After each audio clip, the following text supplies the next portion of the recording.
आज शुक्रवार 9 अगस्त 2024 समय 11 बज के कुछ मिनट होने जा रहा है। बंधुओं, मैं जन जन के शरण पहुँच के कहता हूँ कि हम लोग जागे, आत्मा को पहचाने, जीवन को सफल बनावे। बंधुओं, शरीर संसार आत्मा नहीं। संसार जीवन जीने का साधन है, शरीर आत्मज्ञान कर लेने का साधन है। बंधुओं, मुड़ करके देखिए तो मनुष्य को छोड़ करके ऐसा सुंदर साधन और किसी प्राणी को है जो जाड़े लगी स्वेटर, कोट, कम्बल, अग्नि पजोड़ करके जाड़ा से मुक्त हो जाता है। जरा मुड़ के देखिए, मनुष्य को छोड़ करके और किसी प्राणी को ऐसा सुंदर साधन है। जाड़ा बरसा गर्मी से बचने के लिए एलिशान मकान बनाकर, बिजली पंखा बॉल जलाकर, मच्छरदानी लगा करके चैन से सोता है। जरा मुड़ के देखिए, मनुष्य को छोड़ करके ऐसा सुंदर साधन और किसी प्राणी को है।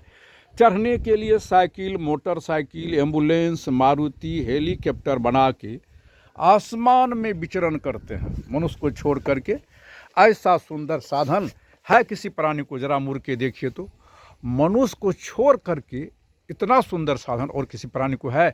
स्वास्थ्य बिगड़ गया, तरह तरह का औषध का अनुसंधान करके, अंग को काट छांट के स्वास्थ्य का इलाज करके स्वस्थ पहलवान हो जाता है।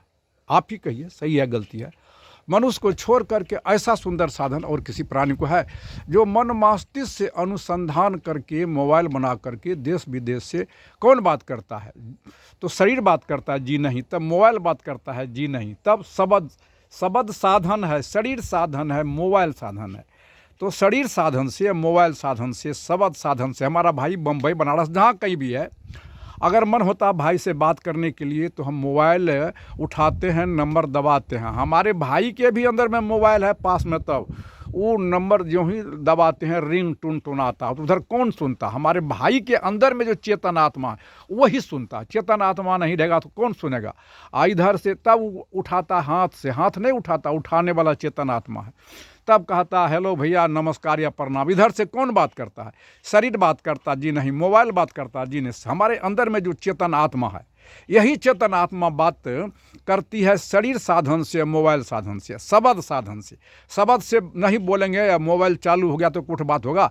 इतना सुंदर साधन पा करके मनुष्य यदि आत्मा को नहीं पहचाना तो मनुष्य को मनुष्य कहने की क्या अधिकार है? कीट पतंग पशुआ न तो क्या है भाई? आत्मा को पहचाने। आत्मा कैसा है, क्या रूप का है, कितना बड़ा इसका लंबाई चौड़ाई है, पता है? मैं प्रमाणित करता हूँ, आत्मज्ञान का मैं बोध कराता हूँ।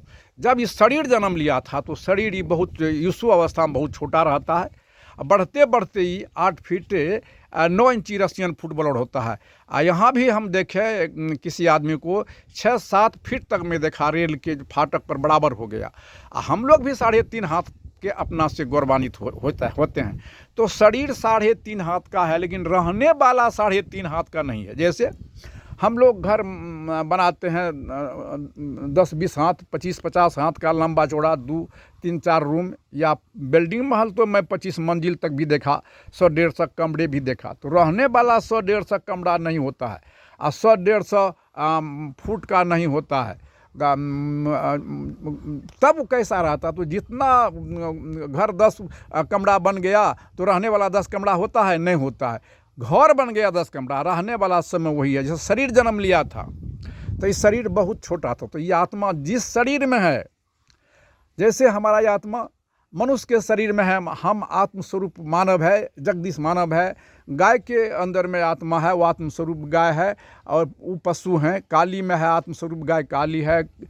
सिलेब है गाय, आत्मस्वरूप गाय सिलेब है। कुत्ता में है, सब में वही आत्मा है। उसी सर्वेश्वर ईश्वर सांस का सत्ता चेतन आत्मा है, जो सूर्य मणि के समान ज्योति जल रही, जो सबको देख रहा है। सब कोई इनको नहीं देखता है, प्रत्यक्ष है। तो आत्मा सब कोई आत्मा का स्वरूप में है, और शरीर जैसा वैसा स्वरूप बुझाता है। तो हम यहाँ ये सबका आत्मा एक भी नहीं, आत्मा भी एक नहीं है। जितना हम शरीर बाहर देखते हैं बॉल, तो बॉल तो हम असंख्य जल रहा है, सबका तार जुड़ा हुआ है पावर हाउस से, प्राकृतिक से। एक बॉल फ्यूज होगा तो सब बॉल फ्यूज नहीं होगा। तो शरीर हमारा बॉल है, और सबका सांस का तार लगा हुआ प्राकृतिक से, परमात्मा से, ईश्वर से सांस है। सांस का तार हमारा छूट जाएगा तो हमारा दीपक बुझ जाएगा। जिनका छूट जाएगा तो सबके अंदर में वही चेतन आत्मा है। सबका चेतन आत्मा अलग अलग है, शरीर अलग है, शरीर बौल है और सबके अंदर में रोशनी जल रहा अलग अलग है। उसी सर्वेश्वर का, ईश्वर का सत्ता चेतन आत्मा है। इसको जाने बिना आज संसार में लोग कोलाहल, मैं चैलेंज करता हूँ तो जितने भी देहधारी जन्म है सबका संबंध उसी परमपिता प्रकृति से सांस है। और सांस को हम क्या कहेंगे? हिंदू कहेंगे, मुसलमान कहेंगे, ईसा कहेंगे, मूसा कहेंगे, यहूदी कहेंगे, पारसी कहेंगे, क्या कहेंगे, हरा नीला, और वही सांस ही परम बिंदु है। बिंदु स्वयं रूप लेता है। ये शरीर द्वंद्व है, पेड़ पौधा जड़ के सहारे, हम आप सांस के सहारे। पेड़ पौधा जड़ से अलग समाप्त, हम आप सांस के सहारे। सांस के ही सत्ता सबके अंदर में चेतन है। इस चेतन को क्या कहेंगे? हरा कहेंगे, नीला कहेंगे, पीला कहेंगे, श्वेत कहेंगे, नरम गरम क्या कहेंगे, हिंदू मुसलमान सिख ईसाई क्या कहेंगे। और सबका शरीर उसी पदार्थ से बना। इसको जाने बिना मनुष्य जानवर के तुलना कोलाहल करता है, मैं कौन हूँ। चूँकि कि मेरा कम हिस्से में मैं अपना विचार को देता हूँ। सही है तो मानिएगा, नहीं तो मैं मोबाइल नंबर देता हूँ। गलत कहा हूँ तो हमसे बात कीजिए। मेरा मोबाइल नंबर है 94 71 0 57 674। इन्हीं शब्दों के साथ अपने वाणी को विराम देता हूँ।